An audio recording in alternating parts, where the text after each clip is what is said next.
In the quiet suburb of Fayetteville, 12-year-old Ethan Walsh accidentally records something he was never meant to hear.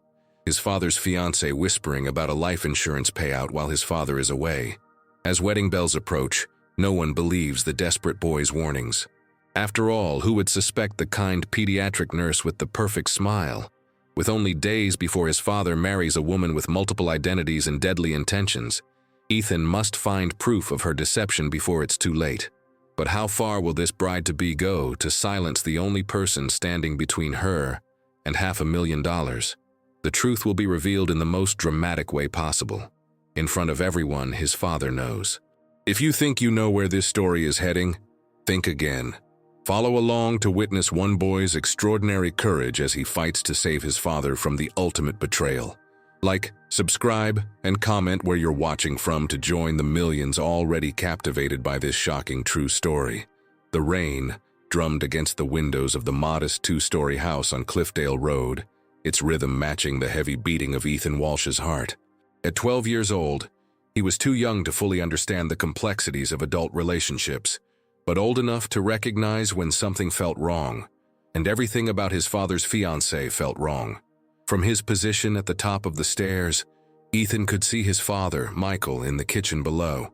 Michael's broad shoulders, honed from 15 years as a Fayetteville firefighter, shook with laughter as Olivia Miller pressed herself against him, whispering something in his ear.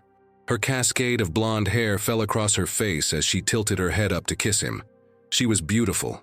Everyone said so. She was also a liar. "You're so tense," Olivia purred, loud enough for Ethan to hear. "Wedding jitters?" "No way," Michael replied, his voice light in a way it hadn't been since the fire took Sarah, Ethan's mother, 2 years ago. "Marrying you is the easiest decision I've ever made." Ethan's fingers tightened around his phone, the cold metal case digging into his palm. The screen glowed faintly, displaying a paused video, evidence of something he never should have discovered, something that made his stomach twist into knots. It had been an accident. Last night, while playing Fortnite with his headphones on, he'd accidentally triggered the voice recording app. He hadn't noticed until this morning when he found the file, a 43-minute recording of nothing but game sounds and his occasional frustrated mutters. He was about to delete it when he heard voices. Olivia's voice, and a man's, not his father's. "He doesn't need to know anything just until the life insurance pays out." The words had stopped Ethan cold. The man had laughed, said something about keeping her end of the bargain, and Olivia had whispered back, "I always do, baby." Now, as the rain intensified outside, Ethan watched his father, the strongest, bravest person he knew, completely blind to the danger living under their roof. How could he not see it? How could he not feel it? "Dad," Ethan called out, descending the stairs with deliberate steps. Both adults turned, Olivia's smile never faltering as her eyes locked with his. There was something cold there, something calculating that hadn't been present when they'd first met her at Fayetteville Medical Center, where she worked as a pediatric nurse. "Hey, buddy." Michael's face lit up. His dark hair, the same shade as Ethan's, was still damp from his shower, and he smelled of the sandalwood cologne Olivia had bought him for his birthday. "You hungry? Liv's making her famous pancakes." "Actually, I need to show you something," Ethan said, trying to keep his voice from trembling. "It's important." Michael's smile dimmed slightly. "Can it wait? Breakfast is almost ready and I've got to head to the station soon." "It'll just take a minute," Ethan insisted, holding up his phone. "I accidentally recorded something last night and—" "Oh, Ethan," Olivia interrupted, her voice honey-sweet as she flipped a pancake with practiced ease. "Is this about those game recordings again? Your father's about to start a 24-hour shift. Let's not bog him down with tech stuff." "It's not about the game," Ethan pressed. "It's about what I heard. What she said when—" Michael's expression hardened. "Ethan, not this again. We talked about this." The words stung like a physical blow. Yes, they had talked about this. About Ethan's adjustment issues and his resistance to change. About how therapy might help him accept Olivia into their lives. About how his behavior was concerning and unfair to his father's chance at happiness. "You don't understand," Ethan tried again, his voice cracking. "She was talking to some guy last night and—" "That's enough," Michael snapped. surprising both Ethan and himself with the force of his words. He softened immediately, running a hand through his hair, a nervous habit he'd developed after the fire. "Look, son, I know this is hard. I know you miss your mom, but Olivia has been nothing but kind to you. She treats you like you're her own." Behind his father, Olivia's eyes narrowed almost imperceptibly before her face settled back into concerned sympathy. "It's okay, Michael. He's just processing." Ethan felt a surge of helpless fury. She was so good at this, playing the patient, understanding soon-to-be stepmom. No one would believe she was planning something terrible. No one would believe him. "She's lying to you," Ethan said quietly, his hands shaking. "She's not who you think she is." The kitchen fell silent except for the sizzle of pancake batter on the griddle and the persistent drumming of rain. Michael's jaw tightened, and Ethan recognized the look that crossed his face. Disappointment. It was worse than anger. "Go to your room," Michael said evenly. "We'll talk about this when I get home tomorrow." "But Dad..." Now Ethan. Defeated, Ethan turned and trudged back up the stairs, each step feeling like it weighed 1,000 pounds. Behind him, he could hear Olivia's soft voice. "He just needs time, babe. The wedding's in a week, he'll come around." Once inside his room, Ethan locked the door and slid down against it until he hit the floor. His chest felt tight, like during an asthma attack, but his inhaler wouldn't help with this kind of breathlessness. He unlocked his phone with trembling fingers and played the recording again, turning the volume all the way up. There it was, unmistakable. Olivia's voice when she thought no one was listening. "He doesn't need to know anything, just until the life insurance pays out." Downstairs, he heard the front door close, his dad leaving for the station, followed by Olivia's footsteps climbing the stairs. She paused outside his door. "Ethan?" Her voice was gentle, concerned. The perfect act. "I saved you some pancakes. You should eat something, sweetie." He remained silent, holding his breath until her footsteps retreated. Only then did he navigate to his phone's voice memo app and press record. "My name is Ethan Walsh," he whispered, his voice steady despite the fear coursing through him. "I'm 12 years old and I think my dad's fiancée is planning to hurt him. I found a recording of her talking to someone about his life insurance policy." He paused, swallowing hard. "If anything happens to me, if I disappear," it was her. It was Olivia. He saved the recording, then hid the phone under his mattress. Outside, thunder rumbled across the Fayetteville sky, and Ethan Walsh made a silent promise to his mother that he would protect his father, no matter what it took. Sunday morning dawned with unexpected brightness, washing away the previous day's storm clouds and leaving behind a crisp October sky so blue it almost hurt to look at. The light streamed through the stained glass windows of St. James Episcopal Church, casting rainbow patterns across the worn wooden pews where the small wedding party had gathered for the rehearsal. Ethan sat in the back row, his tie uncomfortably tight around his neck, watching as his father and Olivia stood at the altar with Pastor Wilson. The church, a Fayetteville landmark with its white clapboard exterior and modest bell tower, had been where his parents married 15 years ago, where he had been baptized, where they'd held his mother's funeral. And now, it would host yet another life-changing event for the Walsh family. "Michael, you'll be standing here," Pastor Wilson directed, positioning Ethan's father slightly to the left of the altar. "And when the music changes, that's your cue, Olivia." Olivia nodded, her caramel-colored hair shimmering in the sunlight. She wore a simple white dress for the rehearsal, not her actual wedding gown, but elegant nonetheless. She'd done her makeup carefully, accentuating her high cheekbones and bright blue eyes. Anyone looking at her would see nothing but a beautiful bride excited for her wedding day. Anyone except Ethan. "And Ethan," Pastor Wilson called out, waving him forward. "As the ring bearer, you'll come up right before the vows. Let's practice that part." Reluctantly, Ethan shuffled forward. He'd barely slept last night, listening for any sound from Olivia's room, for any evidence of another phone call.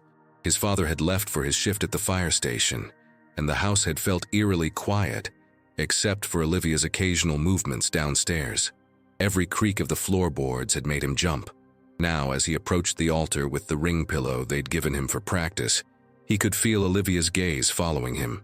When he reached his father, Michael smiled down at him, ruffling his hair affectionately. That simple gesture nearly broke Ethan's heart. How could he make his father understand? "Perfect," Pastor Wilson said.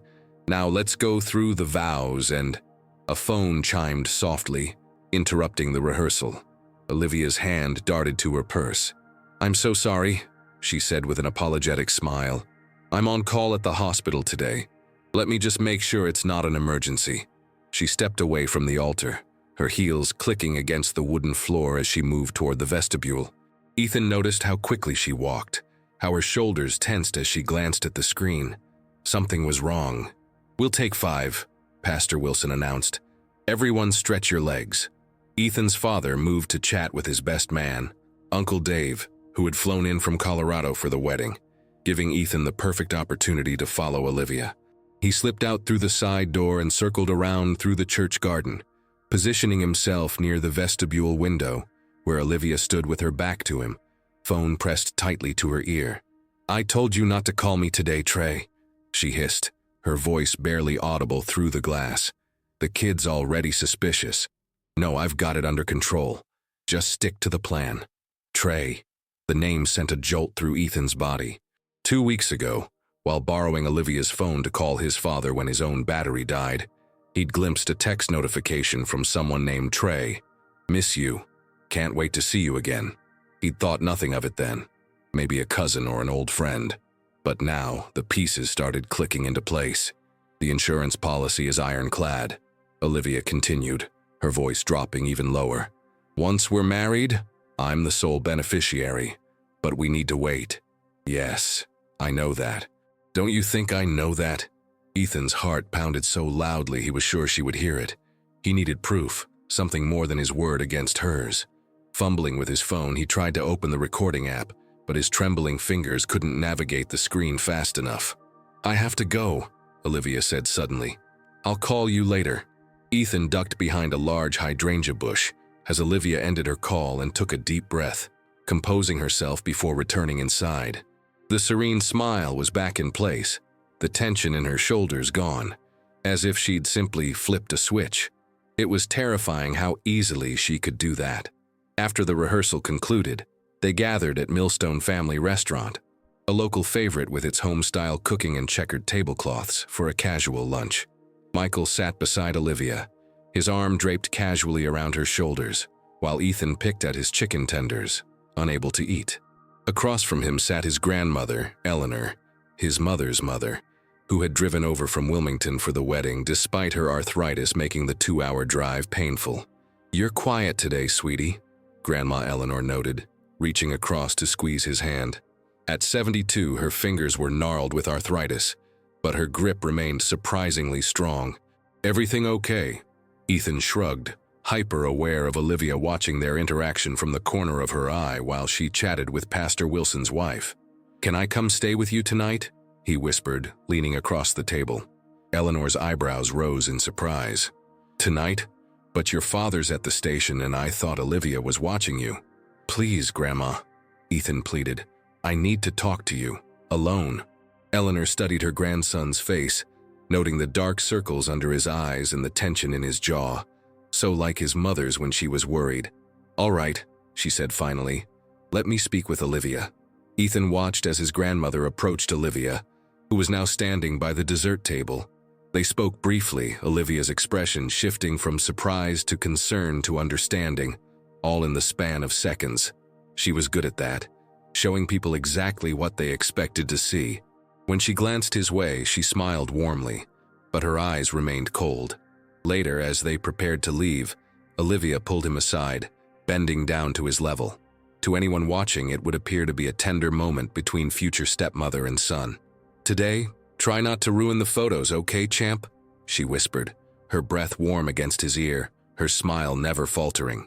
"Your father deserves one perfect day, don't you think?" Before he could respond, she straightened up and rejoined the group, leaving Ethan frozen in place, the threat implicit in her sugary sweet tone.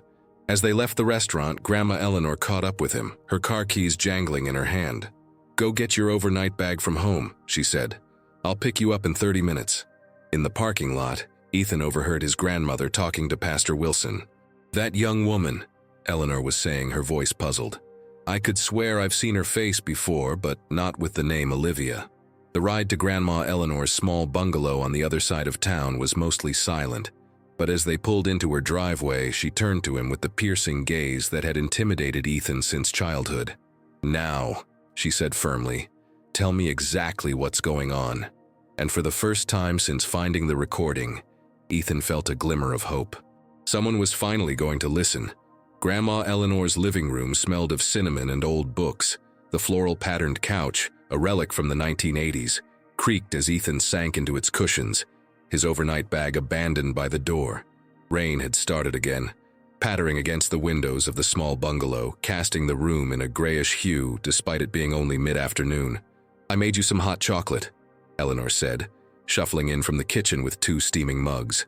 Her slippers whispered against the worn hardwood floor. "Now tell me what's got you so spooked." Ethan wrapped his fingers around the warm ceramic, the heat seeping into his cold hands. Where to begin?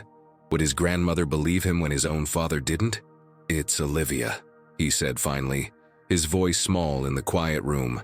"She's not who Dad thinks she is." Eleanor settled into her recliner, wincing slightly as her arthritic hip protested. "Go on." So Ethan did. He told her everything. About the accidental recording, the mysterious tray, the life insurance policy, and how his father dismissed his concerns. As he spoke, his grandmother's face grew increasingly troubled, the wrinkles around her eyes deepening. "Have you told anyone else?" she asked when he finished. Ethan shook his head. "No one believes me. Dad thinks I'm just trying to ruin his happiness because I miss Mom." Eleanor was silent for a long moment, staring into her mug as if it held answers. "Your mother," she said finally, "had excellent instincts about people. You're like her that way." The comparison made Ethan's chest tighten. People always said he looked like his dad but had his mom's eyes. Sharp, perceptive hazel eyes that missed nothing. "But I need proof, Grandma. Real proof that Dad can't ignore." Eleanor set down her mug with a decisive clink. "Then that's what we'll get." She rose slowly from her chair and disappeared down the hallway, returning moments later with an old flip phone. "Use this. Your phone might be compromised if she's as clever as you think. It's not much, but it works for calls and has a voice recorder." Ethan took the outdated device, turning it over in his hands. His mom had taught him to use her old flip phone when he was just 5, a strange skill that now seemed providential. "What about tonight?" Eleanor asked, glancing at the clock on the mantel. It was nearly 6 p.m. "Your father's on shift till tomorrow morning." "Olivia thinks I'm staying here," Ethan replied, "but I need to get back into the house. I need to find something concrete." Eleanor's eyebrows shot up. "Ethan Walsh, are you suggesting we break into your own home?" "Not breaking in if I have a key," he said, pulling out his house key on its NASA keychain. "But I need you to help create a distraction." By 8:30 p.m. they had formulated a plan. Eleanor would call Olivia, claiming to have left her medication at the restaurant and asking if she could pick it up and drop it off. While Olivia was out, Ethan would search her belongings. "This feels like something out of those crime shows your grandfather used to watch," Eleanor muttered as she dialed Olivia's number. Ethan held his breath, listening as his grandmother delivered her lines flawlessly, her voice frail and apologetic. When she hung up, she nodded. "She's leaving in 5 minutes. Said it would take her about 40 minutes round trip." "You should have been an actress, Grandma," Ethan said with the first genuine smile he'd managed in days. Eleanor drove him back to the house, parking a block away. "You have 30 minutes, she warned. "I'll text you, just one ring if I see her coming back early." The house was dark when Ethan slipped in through the back door, using his key. The familiar sense of home, his dad's coffee, the lavender cleaner they used, did nothing to calm his racing heart. He stood in the kitchen for a moment, letting his eyes adjust to the darkness. Then, with careful steps, he made his way upstairs to the master bedroom. Olivia had moved in gradually over the past months. First a toothbrush, then some clothes, and finally, 3 weeks ago, the majority of her belongings. The room that had once been solely his father's now contained clear evidence of a woman's presence. Perfume bottles on the dresser, makeup scattered across the vanity, shoes lined up neatly in the once empty half of the closet. Ethan hesitated at the threshold. This was his parents' room, his mother's space, now invaded by Olivia. It felt wrong to be here, yet he forced himself forward, driven by desperation and the certainty that somewhere in this room lay the truth. He started with the obvious places: dresser drawers, nightstand, under the bed. Nothing. The minutes ticked by, each one increasing his anxiety. Where would someone hide their secrets? His gaze landed on a glossy white box tucked far back on the top shelf of the closet. It hadn't been there the last time he'd played hide-and-seek in this room. Months ago. Standing on tiptoe on a footstool, Ethan managed to reach it, nearly dropping it when he realized how heavy it was. The box was locked with a small golden clasp. Not a serious security measure, but enough to keep casual snoops out. Ethan glanced around the room, looking for something thin enough to work as a makeshift lockpick. His eyes settled on his mother's old watercolor set on the bookshelf, untouched since her death, its metal ruler still in the plastic sleeve. The ruler slid easily into the clasp mechanism. After a few tries, accompanied by the pounding of his own heart in his ears, the lock gave way with a soft click. Inside the box, neatly organized, were documents, many documents. 2 driver's licenses with different names but Olivia's photo. Jessica Mercer from Georgia, Lily Carpenter from Tennessee, and a third, a Florida license, damaged as if someone had tried to destroy it, with the name Rebecca Layton. Birth certificates, some intact, some partially destroyed. Bank statements from various institutions. At the bottom of the box, in a manila envelope, Ethan found what he was looking for: a life insurance policy on Michael Walsh, dated just 3 weeks earlier, listing Olivia Miller as the sole beneficiary. $500,000, his father's life reduced to a number. Ethan's hands trembled as he pulled out his grandmother's flip phone and began recording, narrating what he'd found. "There are multiple IDs with different names, but all with Olivia's picture," he whispered into the device. "And there's a new life insurance policy for $500,000 with Olivia as the—" A floorboard creaked in the hallway. Ethan froze, his finger still on the record button. The house was old, with all the quirks and settling noises of a structure built in the 1960s, but he knew the difference between a house settling and the weight of a person on a specific loose board outside the master bedroom. He'd run over that same spot countless times, always eliciting the same distinctive groan from the wood. The bedroom door, which he'd left ajar, slowly began to open wider. "Ethan." Olivia's voice was sickly sweet, dripping with false concern. "Are you in here, sweetie?"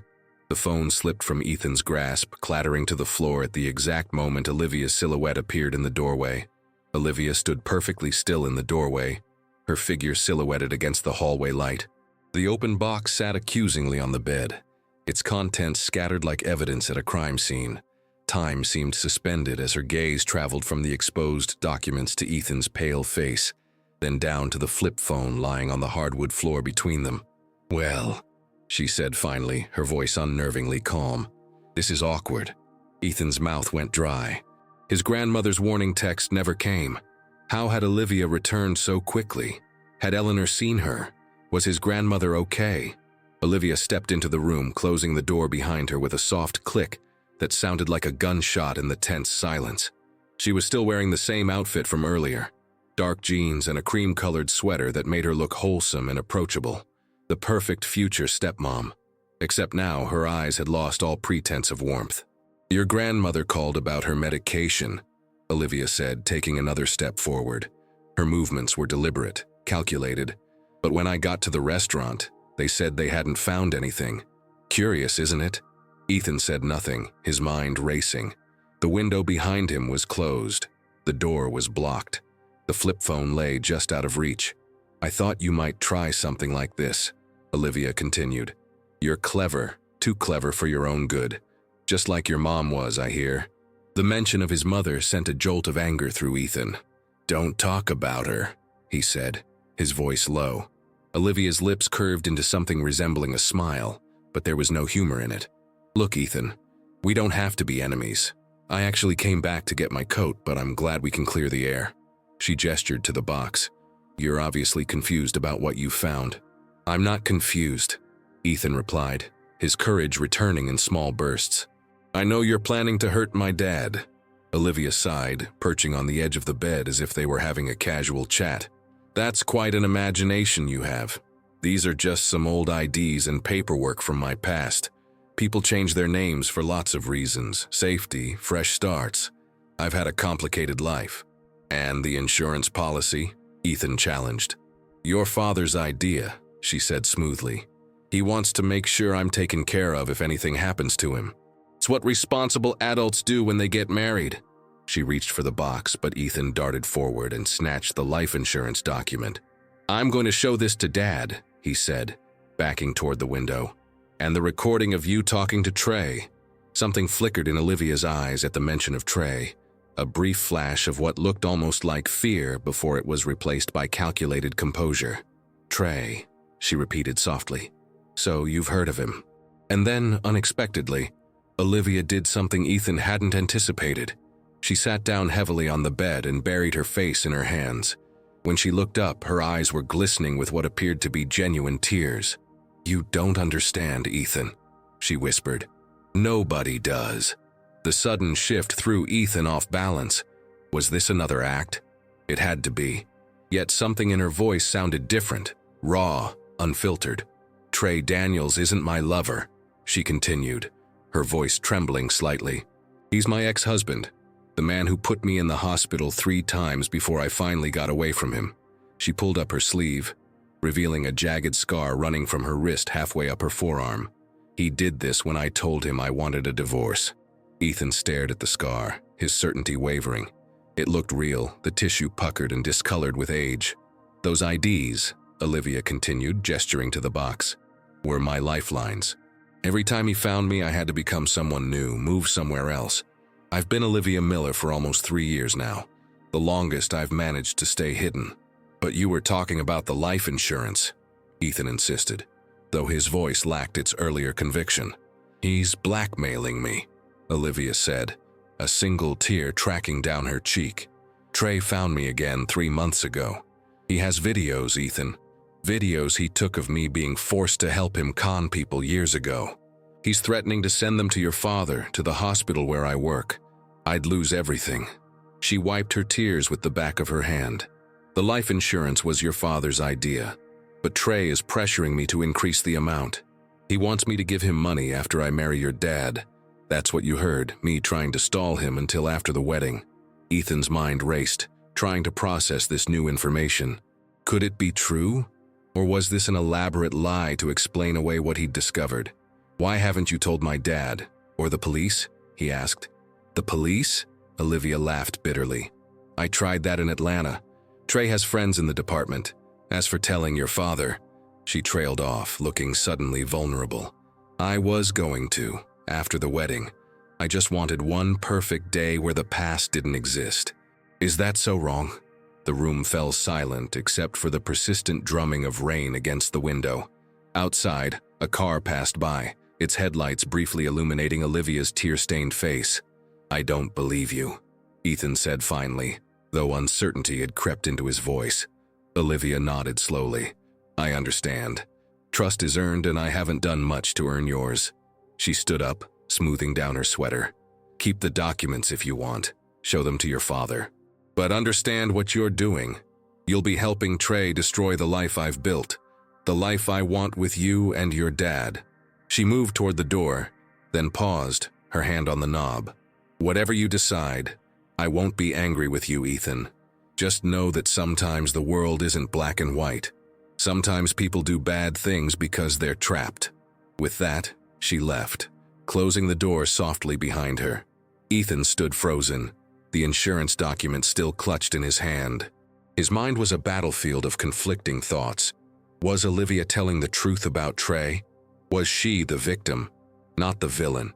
His eyes fell to the flip phone on the floor. The recording had captured their entire conversation. He picked it up and rewound it slightly, listening to Olivia's explanation again. Her voice had sounded sincere, her tears had seemed real, but something still felt off. Ethan carefully replaced everything in the box except for a copy of the insurance policy, which he folded and tucked into his pocket. He placed the box back on the closet shelf and slipped out of the room, listening carefully. From downstairs came the sound of Olivia talking on the phone in the kitchen, her voice too low to make out the words. Using every stealth skill he'd learned from years of sneaking midnight snacks, Ethan crept down the hallway to his room. Once safely inside, he locked the door and pulled out his regular phone. He needed to research something. 20 minutes later, he stared at his screen in disbelief. There were no records of a Trey Daniels with criminal charges in Atlanta. No news articles about domestic violence cases involving any of Olivia's aliases. Nothing to corroborate her story. But there was something else. A small article from a Knoxville newspaper dated 3 years ago about an investment scam targeting elderly residents. The police were looking for a couple believed to be behind the scheme. The woman's description matched Olivia perfectly. Ethan's instincts had been right. Olivia was lying, perhaps not about everything, but certainly about some things. He would need more proof his father couldn't dismiss. He reached for the flip phone and pressed the record button again. "I need a new plan," he whispered to himself. "One that no one can ignore." The first light of dawn crept through Ethan's bedroom blinds, painting thin golden stripes across his rumpled comforter. He hadn't slept. His night had been consumed by frantic research and planning, fueled by the adrenaline of discovery and fear. Sometime around 3 a.m., he'd made his decision. The flip phone recordings and the insurance document weren't enough. He needed something more definitive, something his father couldn't dismiss as misunderstanding or childhood imagination. Ethan had transferred all the audio files to a blue flash drive shaped like R2-D2, a Christmas gift from his father last year.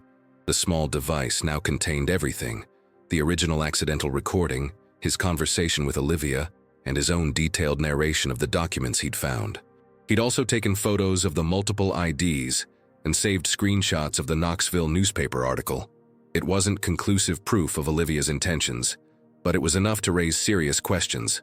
For safekeeping, he'd hidden the flash drive inside his PlayStation console, unscrewing the bottom panel and tucking it into a small space near the cooling fan.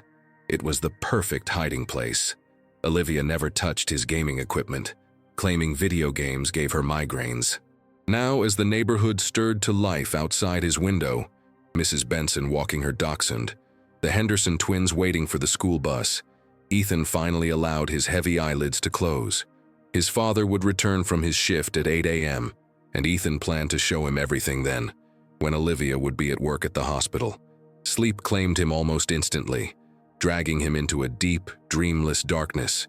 The sound that woke him wasn't loud, just the soft click of his bedroom door closing. Ethan's eyes snapped open, his heart immediately racing. Sunlight now filled the room completely, indicating he'd been asleep for at least a couple of hours. Disoriented, he sat up and reached for his phone to check the time. 9:17 a.m. He'd overslept. His father was already home. Scrambling out of bed, Ethan rushed to his desk where his PlayStation sat. Something was wrong. The console wasn't positioned exactly as he'd left it. The controller that had been balanced on top now lay on the desk beside it. With trembling hands, Ethan grabbed the small screwdriver from his drawer and removed the bottom panel of the console. The hidden compartment near the cooling fan was empty. The flash drive was gone. "No, no, no," he whispered, frantically checking under the desk, behind the console, inside the drawer. Nothing. Panic rising in his throat, Ethan tore through his room, searching every possible place the flash drive might have fallen, knowing deep down it hadn't simply fallen anywhere. It had been taken. Downstairs he could hear voices, his father and Olivia in the kitchen, their tones hushed but tense. Taking a deep breath, Ethan crept to the top of the stairs, positioning himself just out of sight, but where he could hear their conversation. "Don't know what to think anymore, Liv," his father was saying, his voice heavy with exhaustion from his overnight shift. First the accusations, and now this email from the school. Email? What email? Olivia's voice was perfectly balanced between concern and confusion.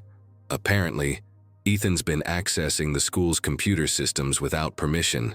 Ms. Rodriguez, his computer teacher, found evidence that he's been using the lab to spread rumors about you to other students.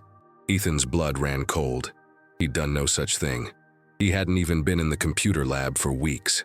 "Oh, Michael," Olivia sighed, and Ethan could perfectly picture her reaching across the kitchen table to take his father's hand. "I didn't want to worry you, but this has been going on for a while. He told Carly Johnson's mom that I was secretly poisoning your coffee." Another lie. Ethan had never spoken to Carly Johnson's mother. The fabrication was so bold, so specific, that for a moment he felt almost impressed by Olivia's manipulative skills. "I know he's still grieving, Sarah," Olivia continued, her voice soft and understanding.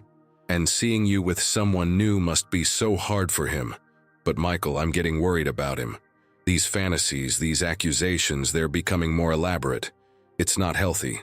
There was a pause, and then his father's voice, sounding more defeated than Ethan had ever heard before. "Maybe we should consider getting him some help, professional help." "I've been thinking the same thing," Olivia agreed gently. "Dr. Lampton at the hospital is an excellent child psychologist. She specializes in trauma and grief counseling." Ethan retreated to his room, closing the door silently behind him. The situation was worse than he'd imagined. Somehow, Olivia had discovered his evidence and was now actively working to discredit him. And it was working. His father was beginning to believe he was mentally unstable. His phone buzzed with an incoming text message. It was from his best friend, Tyler.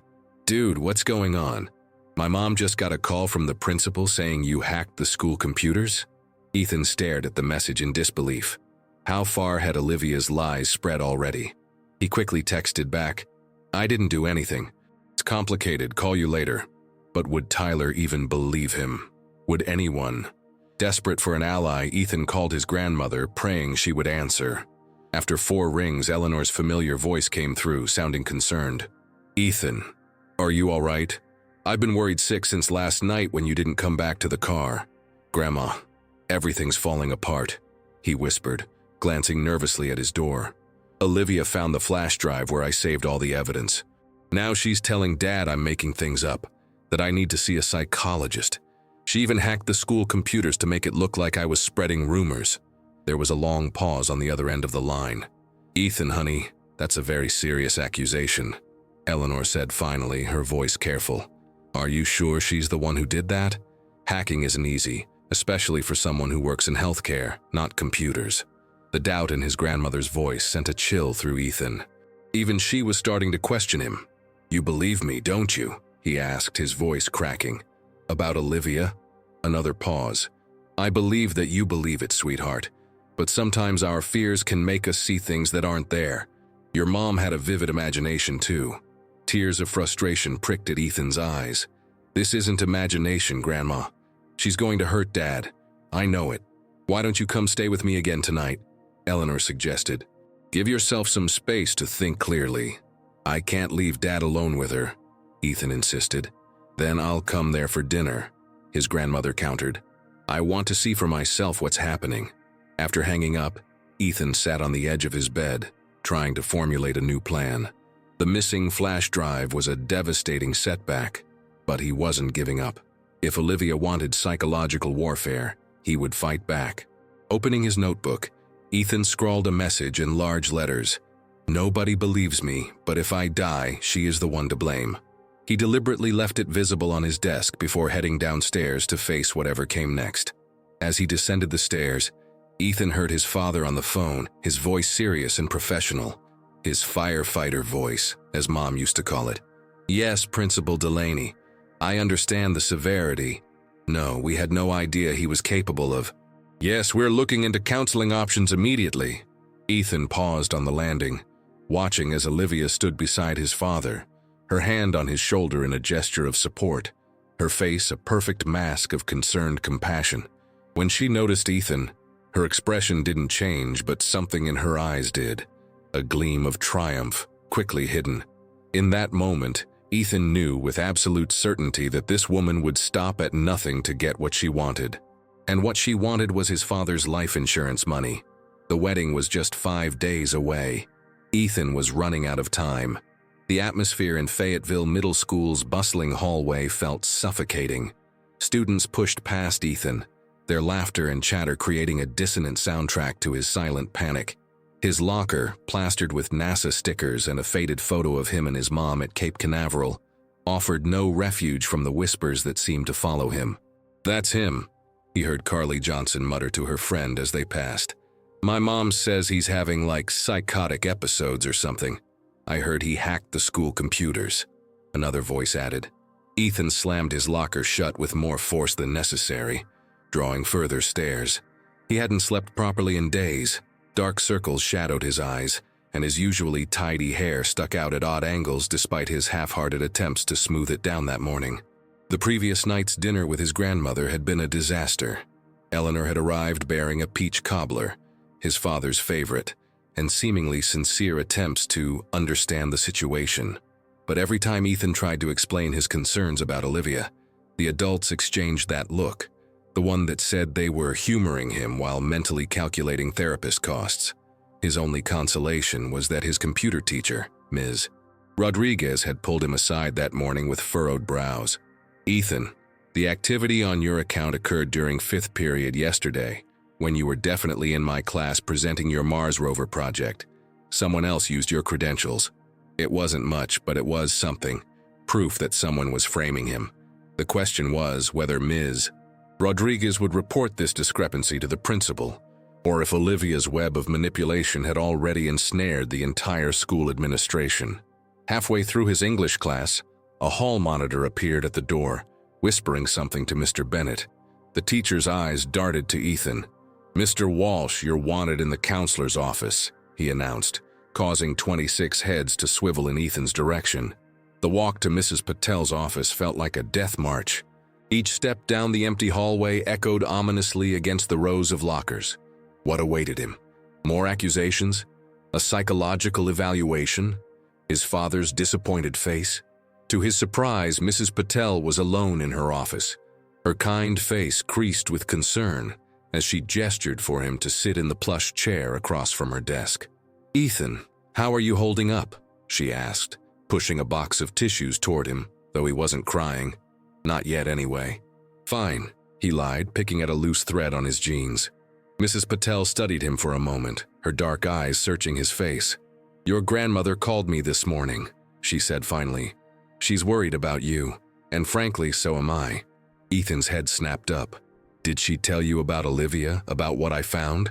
"She told me you have concerns about your father's fiancée," Mrs. Patel replied carefully, "and that things have escalated to the point where you're feeling desperate."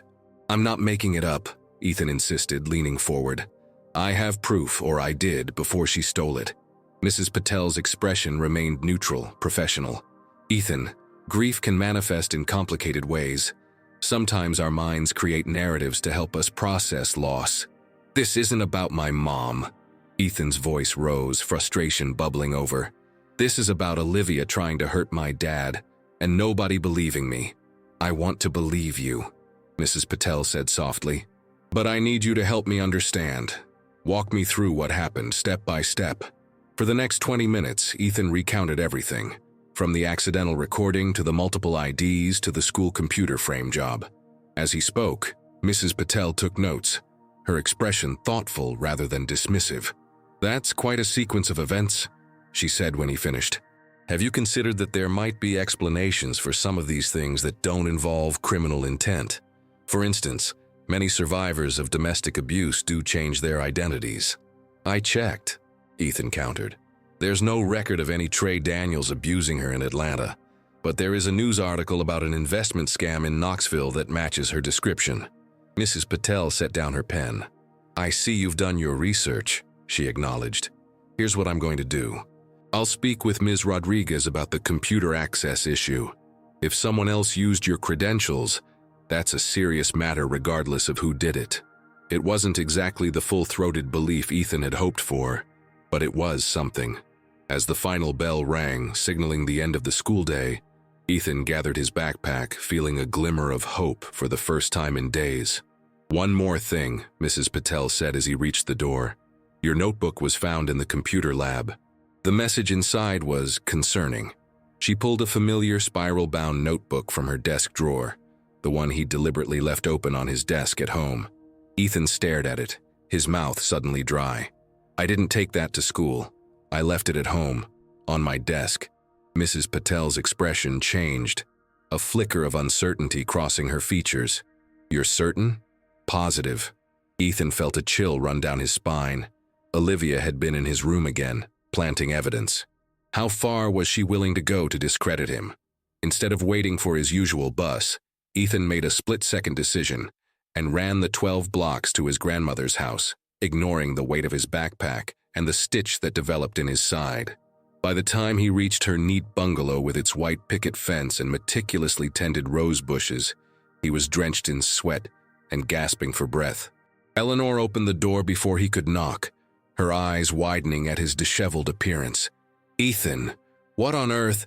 "She's framing me," he panted, stumbling into the house.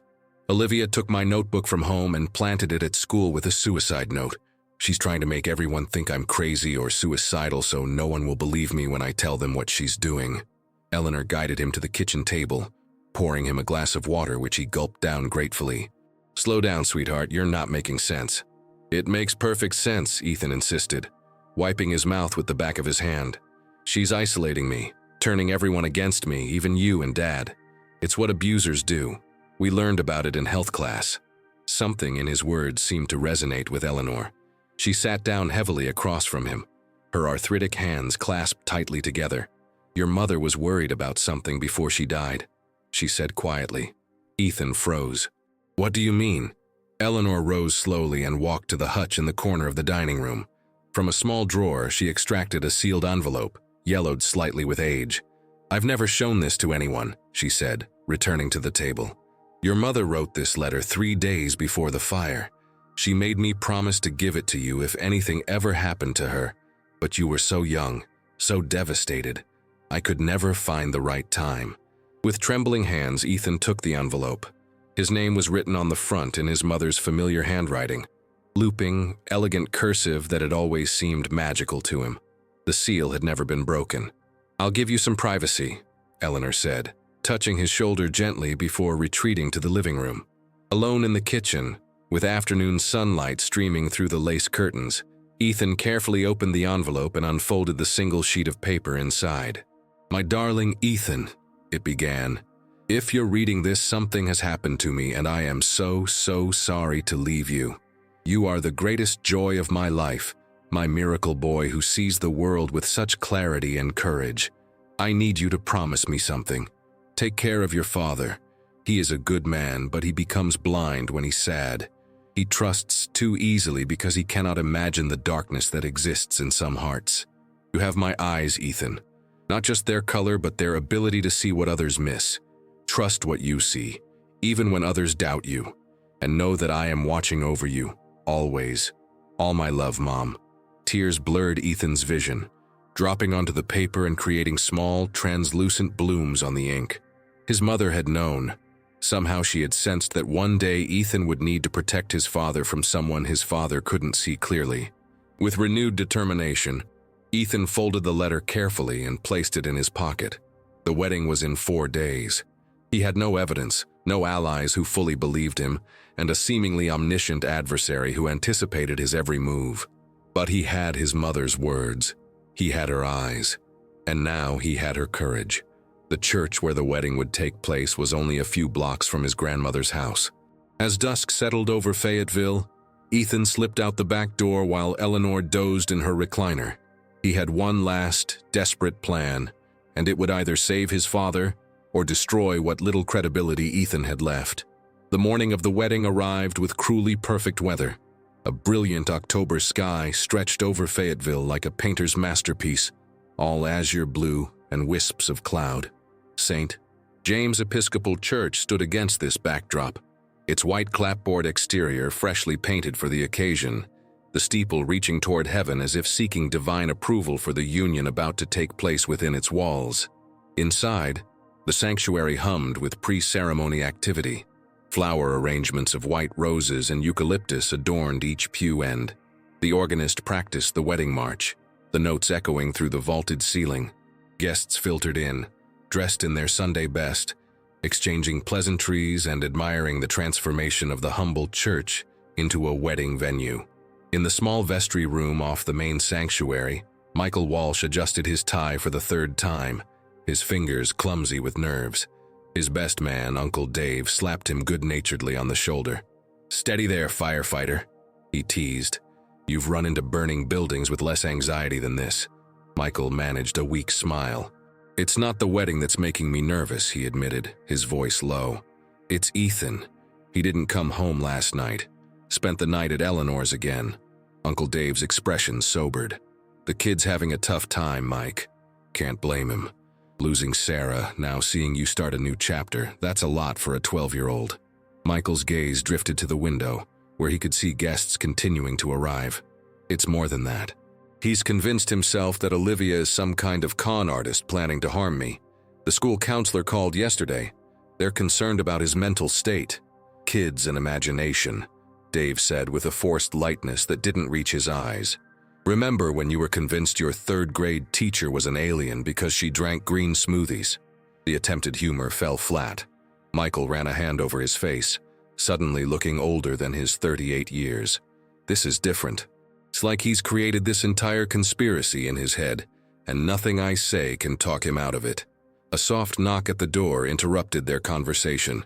Pastor Wilson poked his head in, his perpetually cheerful face beaming. "It's time, gentlemen. The bride has arrived." In the church's sound booth at the rear of the sanctuary, tucked away behind tinted glass, Ethan sat hunched over the ancient computer that controlled the church's audio-visual system. His plan had taken shape over the past 3 days. Hours of carefully watching YouTube tutorials about how to transfer and program video files, sneaking into the empty church during choir practice to familiarize himself with the equipment, and finally this morning, arriving an hour before anyone else to set everything up.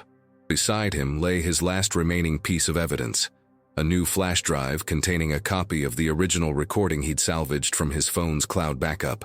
It wasn't as comprehensive as what Olivia had stolen, but it contained the most damning part. Her voice clearly saying, "He doesn't need to know anything, just until the life insurance pays out." Ethan had programmed the church's projection system to play the video automatically at a specific moment during the ceremony, when Pastor Wilson would ask if anyone knew any reason why the couple should not be joined in marriage. It was dramatic, perhaps overly so, but Ethan was out of subtle options. Now, as the wedding march began to play and the church doors opened for the bridal procession, Ethan's heart pounded against his ribs like a trapped bird. He'd positioned himself where he could see the ceremony, but remain hidden from the congregation's view. His father stood at the altar, a nervous smile on his face that cut Ethan to the quick. How could he do this to him? How could he ruin what should be a happy day? But then he remembered his mother's letter. He is a good man, but he becomes blind when he's sad. This wasn't about ruining a wedding. This was about saving his father's life. The congregation rose as Olivia appeared at the end of the aisle, radiant in an elegant white gown that hugged her figure before flaring gently at the knees. Her blonde hair was swept up in an intricate updo, small white flowers woven through the golden strands. She looked angelic, ethereal, the perfect bride. Only Ethan could see the calculating coldness behind her smile as she glided down the aisle on the arm of her uncle, whom Ethan suspected was actually Trey, based on his hurried internet research of the mysterious man who'd arrived just yesterday from out of town. The ceremony proceeded with the time-honored rhythms of tradition. Pastor Wilson welcomed the congregation, spoke about the sanctity of marriage, and led the couple through their initial vows. Ethan's fingers hovered over the keyboard, ready to manually trigger the video if the automatic programming failed. His mouth was dry, his palms sweaty. If anyone can show just cause why this couple cannot lawfully be joined together in matrimony, Pastor Wilson's voice rang out clearly across the sanctuary. Let them speak now or forever hold their peace. The traditional pause that followed these words lasted only seconds, but to Ethan, it felt like an eternity. 1 heartbeat, 2, 3. Nothing happened. Panic surged through Ethan's body. The video should have started playing on the large projection screen behind the altar. Had he programmed it incorrectly? Had Olivia somehow discovered and sabotaged this plan too? With trembling fingers, he pressed the manual override key. The projection screen behind the altar suddenly illuminated, startling Pastor Wilson mid-sentence. The congregation gasped collectively as the video began to play. Grainy, low-quality footage that nonetheless clearly captured Olivia's voice. He doesn't need to know anything, just until the life insurance pays out. Chaos erupted in the sanctuary. Michael's face drained of color as he turned to stare at the screen. Olivia's expression shifted from shock to fury in the span of a heartbeat. Murmurs rippled through the congregation, growing louder as the recording continued. capturing the male voice responding with a laugh. Ethan stood up in the sound booth, making himself visible to the congregation below. "It's not just that," he shouted over the growing commotion. "She has multiple fake IDs. Jessica Mercer, Lily Carpenter, Rebecca Layton, they're all her. She's planning to kill my dad for the insurance money." All eyes swung between Ethan and the bride, who had begun backing away from the altar, her face a mask of calculated innocence. "Michael, I can explain," she began, her voice cracking with what sounded like genuine emotion. "This is just a misunderstanding. You told me Trey was your abusive ex-husband," Michael cut in, his voice hollow with disbelief. "That he was blackmailing you. But that's his voice on the recording, isn't it? Planning with you?" The man who had walked Olivia down the aisle began edging toward the side exit, his movement subtle but purposeful. Ethan noticed and pointed. "That's him. That's Trey." Two uniformed police officers who had been seated near the back of the church, friends of Michael's from the Fayetteville PD who had been invited as guests, rose to their feet. One moved to block the side exit while the other approached the altar, his hand resting cautiously on his holster. "Stay where you are, sir," he directed Trey, who froze mid-step. Olivia's carefully constructed facade crumbled entirely. Her eyes darted frantically between Michael, Ethan, and the exits, calculating her rapidly diminishing options. Then, with the desperate speed of a cornered animal, she bolted, gathering her gown in her hands and sprinting down the aisle toward the main doors. She made it as far as the church vestibule before colliding with two more police officers entering from outside. They caught her firmly by the arms, her momentum nearly knocking all three of them to the ground. Inside the sanctuary, the congregation had dissolved into complete disorder. Some filming with their phones, others huddled in shocked conversation, a few approaching Michael with concern written across their faces. Through the chaos, Michael looked up at the sound booth where Ethan stood, their eyes meeting across the distance. In his father's gaze, Ethan saw something he had feared he might never see again: understanding, belief. Pastor Wilson, attempting to restore some semblance of order, cleared his throat into the microphone. "I think, under the circumstances, we should—" His words were cut short as the church sexton rushed forward, holding something he'd found behind the altar, a small blue flash drive shaped like R2-D2. "Is this what went missing from your room, Ethan?" he called out, holding it up for all to see. "I found it when I was setting up this morning. It was wedged behind the sound equipment." The flash drive Olivia had stolen. Somehow it had made its way to the church. Had she hidden it here, planning to retrieve it later? Had she panicked and tried to dispose of it? Whatever the case, it was the final piece of evidence, the confirmation of everything Ethan had been trying to prove. As the police led Olivia and Trey out of the church in handcuffs, and the bewildered guests began to disperse, Michael Walsh walked slowly up the aisle toward the sound booth, his wedding day transformed into the day he narrowly escaped a predator's carefully laid trap. And in the chaos and confusion, amid the wreckage of what should have been a celebration, Ethan felt a weight lift from his shoulders. His father was safe. His mother's final request had been fulfilled. "You have my eyes," she had written, eyes that had seen the truth when everyone else was blind. 2 days after the wedding that never was, the Fayetteville Police Department's interview room felt sterile and impersonal. All beige walls, fluorescent lighting, and the faint smell of industrial cleaner. Michael sat stiffly in an uncomfortable plastic chair, his fingers drumming an irregular rhythm on the metal table. Across from him, Detective Hargrove flipped through a manila folder filled with papers, occasionally making small noises of interest. "Mr. Walsh," she said finally, looking up with eyes that had seen too many human tragedies to be easily surprised. "I wanted to update you personally before we proceed with formal charges." Michael nodded, his face haggard from sleepless nights. "I appreciate that, Karen." Detective Hargrove, Karen, had been Sarah's college roommate before joining the police force, one of the few connections to his late wife that Michael had maintained over the past 2 years. Olivia Miller, or should I say Rebecca Layton, has been quite forthcoming since we confronted her with the evidence your son collected. She slid a photograph across the table. "This is her real Florida driver's license from 6 years ago. Rebecca Lynn Layton, born in Tampa, 1989. Michael stared at the photo, a slightly younger Olivia with darker hair but unmistakably the same woman he'd nearly married.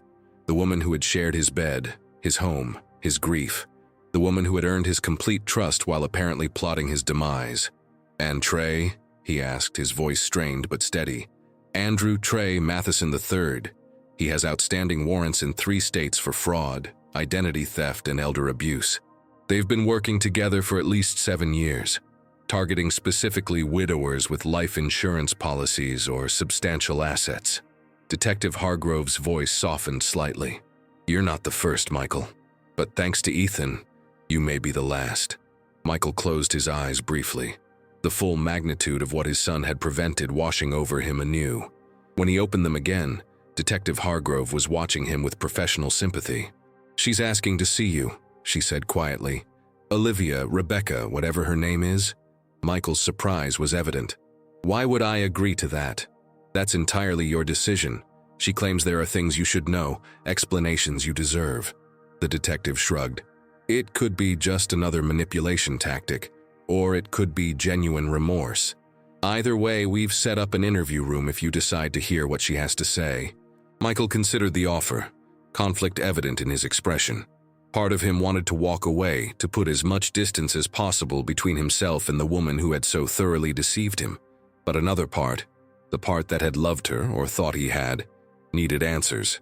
"Where's Ethan right now?" he asked. "Still with Officer Jenkins getting hot chocolate in the break room.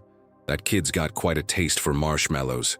A smile briefly softened Detective Hargrove's professional demeanor. "Take your time deciding. We're not going anywhere." 20 minutes later, Michael found himself in another interview room, this one divided by a thick pane of security glass. On the other side sat the woman he'd known as Olivia Miller, now dressed in an orange jumpsuit that seemed to leach all the color from her complexion. Her hair hung limply around her face, the expensive styling from the wedding day long gone. Without her carefully applied makeup, she looked older, more worn, and surprisingly vulnerable. When she saw Michael, she straightened slightly, her hands, cuffed and resting on the table, twitching as if she had instinctively wanted to reach for him. "Thank you for coming," she said, her voice slightly distorted through the intercom system.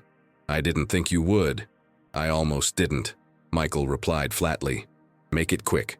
I need to get my son home." Something flickered across her face at the mention of Ethan, a complex emotion Michael couldn't quite interpret. "He's a remarkable boy," she said softly, "so much like his mother. Those eyes." "Don't talk about my wife," Michael cut in sharply. "You have no right." Rebecca nodded, accepting the rebuke. "You're right, I don't." She took a deep breath. "I want to tell you the truth, Michael. All of it. Not to excuse what I did, but so you understand. I owe you that much." "You owe me a lot more than that," Michael said, bitterness edging his voice. "But yes, I want the truth. Trey and I met in Miami 8 years ago," she began, her gaze fixed on her hands. "I was waiting tables, barely making rent. He came in every day for 2 weeks, leaving $100 tips. He was charming, attentive, everything my ex-husband wasn't." She described how Trey had gradually introduced her to his business ventures, starting with small cons and working up to their eventual specialization in targeting grieving widowers. "The first time, I just played the role of his secretary. I never even met the target. By the third time, I was the main player, and the money—" She shook her head. "You have no idea how intoxicating it feels when you've been poor your whole life." Michael listened in stony silence as she detailed their methodology, how they would research potential targets, create backstories, manipulate emotions. "But with you," she said, her voice catching slightly, "something changed. I don't expect you to believe this, but it's true. I fell in love with you, Michael. With your kindness, your integrity, with the way you loved Ethan, even when you were drowning in your own grief." "If that were true," Michael countered, "you would have walked away." "I tried," she insisted, leaning forward. 3 months ago, I told Trey I was done, that I couldn't go through with it. That's when he started blackmailing me. He has videos, documentation of our previous cons, enough to put me away for decades. He threatened to send everything to the police if I didn't follow through with our plan for you." "So, what was the plan exactly?" Michael asked, his voice hard. "Were you going to poison me? Stage an accident? How exactly was I supposed to die for your convenience?" Rebecca flinched as if he'd slapped her. We hadn't. That part wasn't finalized. Trey wanted something that would look like an accident. I kept stalling, trying to find a way out. And I'm supposed to believe that? No, she admitted, a tear tracking down her cheek. You have no reason to believe anything I say. But Ethan was right about everything. The IDs, the insurance policy, Trey. What he didn't know was that I was looking for a way out. The night he found my box of documents, I was on the phone arguing with Trey about backing out. Michael studied her face, searching for signs of deception. He'd thought himself a good judge of character. His career often depended on it, yet he'd been completely blind to her true nature for months. How could he trust his judgment now? Whatever the truth is, he said finally, it doesn't change what you did. The manipulation, the lies, using my grief and loneliness against me, playing with my son's emotions, making him think he was losing his mind when he was the only one who could see the truth. Rebecca lowered her head, more tears falling. I know, she whispered, and I'll have to live with that for the rest of my life, but Michael, she looked up, her eyes pleading, I need you to know that not everything was a lie. What I felt for you was real. It became real. That's why I couldn't. She trailed off, seeming to recognize the futility of her words. After a moment of heavy silence, Michael stood. Goodbye, Rebecca, he said simply, turning toward the door. Wait, she called desperately. Ethan, tell him I'm sorry. Tell him he was right all along and that… She hesitated. Tell him I didn't want anyone to die, not even me. Michael paused, his hand on the door handle. Without turning back, he nodded once, then left the room. In the hallway, he found Ethan waiting with Officer Jenkins, a smudge of chocolate on his upper lip, and an anxious expression that cleared somewhat when he saw his father. Michael knelt down to his son's eye level, placing both hands on his shoulders. You were right, he said quietly, about everything, and I'm so sorry I didn't believe you. Ethan's eyes, so like his mother's, filled with tears. Is she going to prison? Yes. She and Trey both. Michael hesitated, then added, She wanted me to tell you something. She said she didn't want anyone to die, not even her. Ethan absorbed this information silently, his expression thoughtful beyond his years. Then to Michael's surprise, he said, I believe her about that part. You do? Michael was taken aback. After everything that had happened, Ethan's capacity for compassion was remarkable. Yeah. Ethan wiped away his tears with the back of his hand. She was scared of Trey.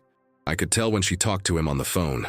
I think maybe she got in too deep and didn't know how to get out. Michael marveled at his son's emotional intelligence, his ability to see nuance where Michael had only been able to see betrayal.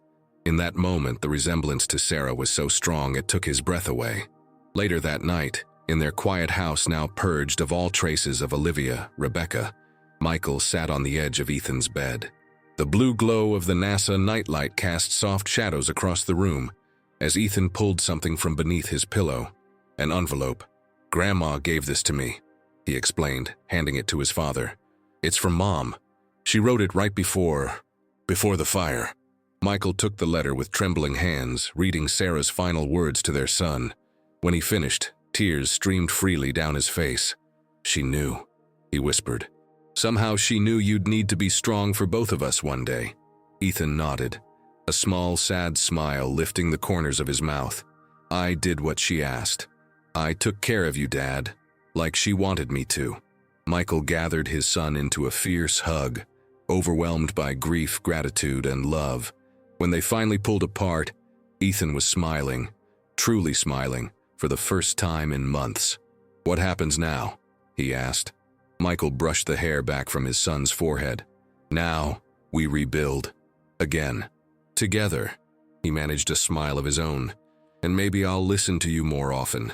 As Ethan drifted off to sleep, Michael sat beside him, watching over his son, the extraordinary boy who had saved him from disaster through sheer determination and love. Outside, the stars shone over Fayetteville, unchanging and eternal, just as Sarah had promised in her letter, watching over them, always. Sometimes the truth comes from the most unexpected voices, those we're quickest to dismiss. Ethan's unwavering determination to protect his father reminds us that love often requires courage, especially when facing doubts from those closest to us. What would you have done in Ethan's position, when everyone, even his own family, questioned his sanity instead of the stranger who had entered their lives? In our world of carefully crafted personas and digital masks, Ethan's story serves as a powerful reminder to trust our instincts. His mother's words, "You have my eyes. Trust what you see, even when others doubt you," carry wisdom we all need in an age where appearances can be meticulously designed to deceive. The greatest danger isn't always from strangers, but from those who've earned our trust through calculated manipulation. This extraordinary tale of a boy's love for his father challenges us to consider, who are the Ethans in our lives, trying desperately to show us a truth we're refusing to see? And are we listening? If this story touched your heart, please like, subscribe, and share it with someone who needs to be reminded that sometimes the smallest voices speak the most important truths.